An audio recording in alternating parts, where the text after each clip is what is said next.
Welcome, everyone, to this episode of Build America, the national podcast that's capturing and sharing the very heartbeat of construction and development. I'm your host, Kerry Smith, and in this episode of Build America, we are talking U.S. transportation infrastructure, specifically the Infrastructure Investment and Jobs Act, known as IIJA for short, and enacted by Congress 2 years ago. This act promises to invest $110 billion in new funding for roads, bridges, mass transit, and other major thoroughfare-oriented projects. And it also reauthorizes our nation's 5-year surface transportation program. Breaking it down for us today is Alex Etchen. And Alex is Senior Director for Infrastructure Management at the Associated General Contractors of America. And before coming to the AGC of America, Alex served as Associate Administrator for Highway Policy and External Affairs for the Federal Highway Administration at the U.S. DOT.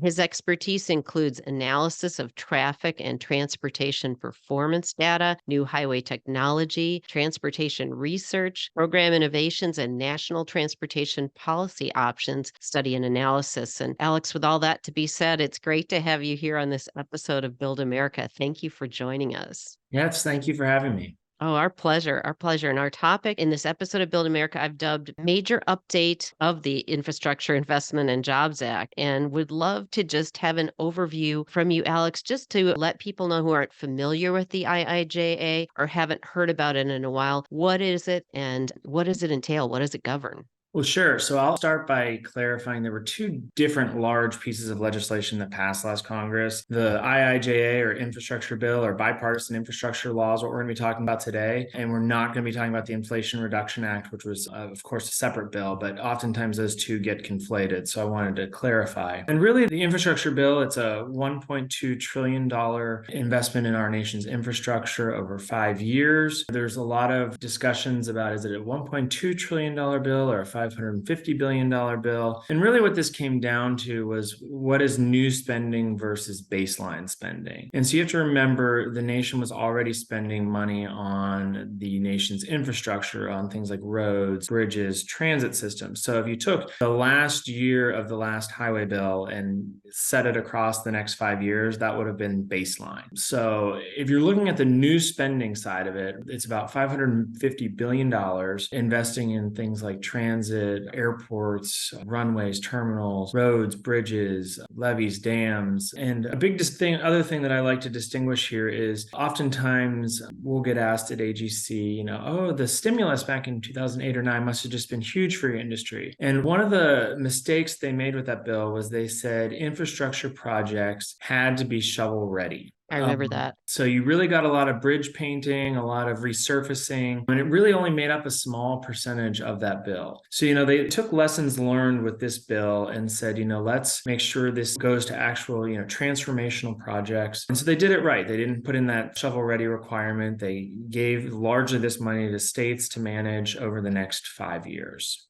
Perfect. Thank you for making that distinction, because I certainly get confused when we talk about federal funding for transportation. So that's a really great point you made about stimulus, because I think a lot of us sort of scratched our heads after that rolled out about what we thought it was going to be and what kind of projects it was going to fund. And then, as you said, maybe was it more cosmetic in nature because of that requirement that it had to be ready to roll? Yes, that's correct. And so, whenever you now pivot to this bill that's going to do some of these larger projects, the funding's now there, but that's really just one piece of the equation. These projects have to go through the environmental review and permitting process. And, there's always this eagerness to go to ribbon cuttings and, groundbreakings. And, it takes a while to get there. So, as you said, we're just about to finish year 2 of the bill. States have, depending on this specific program, but they have typically about 4 years to obligate or commit these funds to projects. So this is going to be, they call it a 5-year infrastructure bill, but the benefits are going to be seen for beyond 5 years for sure. Wow, that's good to clarify that there's that much time. So in terms of the state, that's 4 years to sort of identify which projects and approve them, or 4 years to get them started? Yeah, so it's to identify and obligate or commit the projects to the funding to a project. And so, the example I always like to point to is the Brent Spence Bridge. It's really become just this symbol of needing to invest in the nation's infrastructure. Several past presidents have stood in front of it talking about the need to invest in infrastructure and rebuild this bridge that connects two states and is very symbolic of interstate commerce and the federal role. And now with the IIJA, this bridge is going to get reconstructed. And this administration has touted that, but construction still hasn't gotten underway because they still have to get the permits, which I think aren't supposed to be, they're expecting, in another month or so. So again, it takes time to get these projects moving, and this is the correct way to do it rather than the one-time infusion of funds for what we talked about earlier with the shovel-ready projects. Sure. So that bridge in particular, we were talking before we got on the air that you can walk from downtown Cincinnati over into the state of Kentucky. And I wondered, do you know, is that an added capacity project? Is it a rehabilitative project? How does that fit into the IIJA? Do they have different categories of the type of work that can be funded? No, so they always refer to the federal highway programs as federally funded, state administered. So states have certain metrics that they have to meet with these funds, that they have to improve safety, reduce congestion, things like that, maintain certain levels of pavement quality. So no, this is one that will be adding capacity to that bridge. It was designed, I don't know the dates in front of me, but it was a long time ago. And there's a huge bottleneck. Different groups put out freight reports and talk about the freight bottlenecks across the country. And this is always in that top 10. So very important project. Excited it will be getting underway. Absolutely. So it sounds like there are, even though this is an improvement over the shovel-ready constraints of the stimulus bill, gosh, how many years ago was that? 15 already? This one sounds like it's better structured and more broad, but yet within it, real life happens, right? I can imagine even since 2021, specifically for those in the construction industry, what have been the impediments or the obstacles in terms of inflation and other real world constraints that may make it difficult to move projects along? Yeah, great question. I mean, in the first year, the bill saw unprecedented levels of inflation, supply chain constraints, a lot of them still the aftermath of the pandemic that we were coming out of. And as that relates to construction and trying to do road projects, we had parts of the country that there were cement shortages. And, when you're pouring concrete, sometimes the specifications of a project call for a continuous pour of, 8 trucks of concrete. And if you were only promised 4 trucks, you weren't able to move forward with that project, as you can imagine. So that was really on the supply chain side, and it was all different types of construction materials. Prices were going way up since the time of bid. Materials just weren't available at times. I mentioned the prices. And then, the other piece to this was a workforce shortage. And it really wasn't just the construction industry. This was a lot of different industries, including the State Department of Transportation themselves.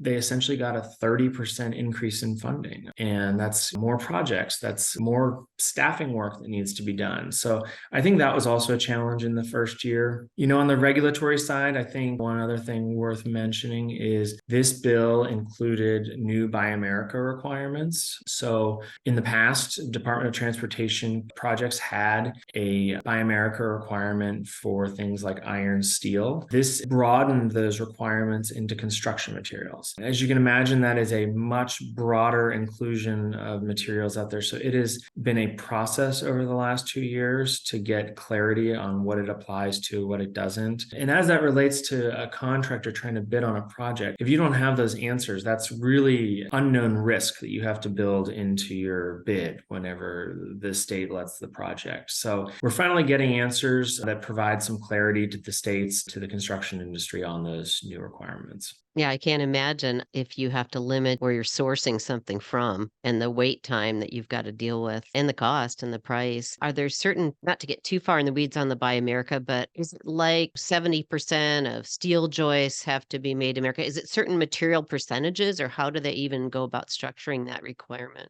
Yeah, so the big one that changed for us was on construction materials, and specifically the bill exempted things like stone, sand, gravel, cement, cement, cementitious materials, and the binding agents that go into them. So on one hand, there's construction material Buy America requirements and then manufactured product Buy America requirements. And so it really comes down to that. And what there was a lot of uncertainty, particularly in the road industry, was OMB was stopping short of saying concrete is exempt, asphalt is exempt. And so they finally just, with that example, just came out and they clarified that when the material shows up to the job site wet or in a construction material format, it is exempt from the Buy America requirements. So if you're pouring concrete, it shows up in the truck and they pour it. Whereas if it shows up in a pre-made form, like what they call precast concrete, things like a tilt-up project or something like that. A concrete pipe, that would have to be compliant with the Buy America manufactured product requirements. Okay, wow, there are a lot of nuances to this. And we have been trying to put together tables, different graphics to explain it, and it is complicated.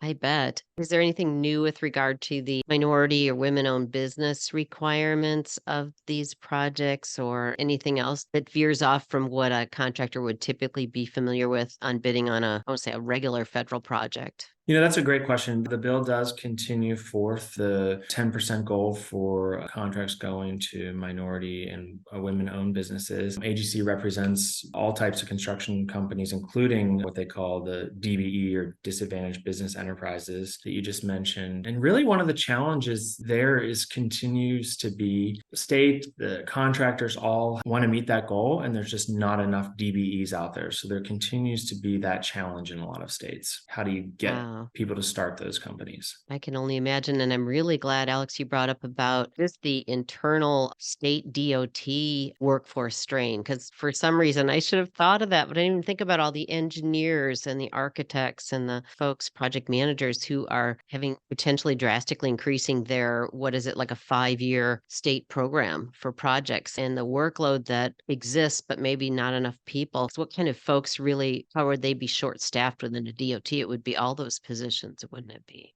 Right. I mean, we just had a meeting among the construction industry and the state DOTs and federal highways, and this was really a big topic of conversation, something everybody's struggling with. Yeah, I can imagine. I was looking at all the categories of the IIJA and within the heading of transportation, and I wondered if there's a lion's share of the funding we're speaking of is in roads and bridges. I know mass transit is another part of it, and intercity rail and other areas. Where do you see, if this was all a big pie with slices in it, where do you see the biggest allocations, I guess, and corresponding to that, the biggest demand for contractors? You really hit the big ones there. It continues to be a lot of funding for roads, bridges, and transit systems. But that I always point back to federal highways and the Federal Transit Administration do their own conditions and performance report that shows the needs of the system. So that's why that has continued to be the heavily invested programs out there. There was an exponential increase in passenger rail spending. This was, of course, because of the White House. It was Amtrak Joe's top priority in the bill. And then lastly, the other one I'll mention, there is supplemental funds for things like airports and some of the water projects we talked about. But the other big one that really had a lot of bipartisan support was the funding for broadband. And this is an area that the federal government wasn't investing a lot of money in the past. There were some rural broadband programs out there, but nothing like the $43 billion that is included for broadband deployment in this bill. And if you think back to the timing of when they debated this bill, again, we were still in the pandemic. So broadband and having that need for broadband really became critical. And so it went from being an issue that the federal government wasn't involved in to just having this huge bipartisan support to spend money on. Does it sort of make sense, and I may be missing this piece, or the thinking that broadband would be in a transportation spending bill, I guess, rather than, and I'm going to show my ignorance here, rather than in its own bill or in a telecommunications bill? What is there, like a direct link there between that and surface transportation? I think there's a lot of different theories. Some people say that this is kind of the new era of interstates having access to reliable, fast internet. I think from the practical standpoint too, a lot of the broadband runs in the right of way of roadways. Oh, so right. I think there is that nexus as well. Sure. No, that's a great point. Like that's the first thing we hear about when people tackle projects is the utility relocation. And right. and all that. So that I should have thought of that. I'm so glad you're on it, Alex. Gosh, it's such a complicated subject, but I look forward to I understand now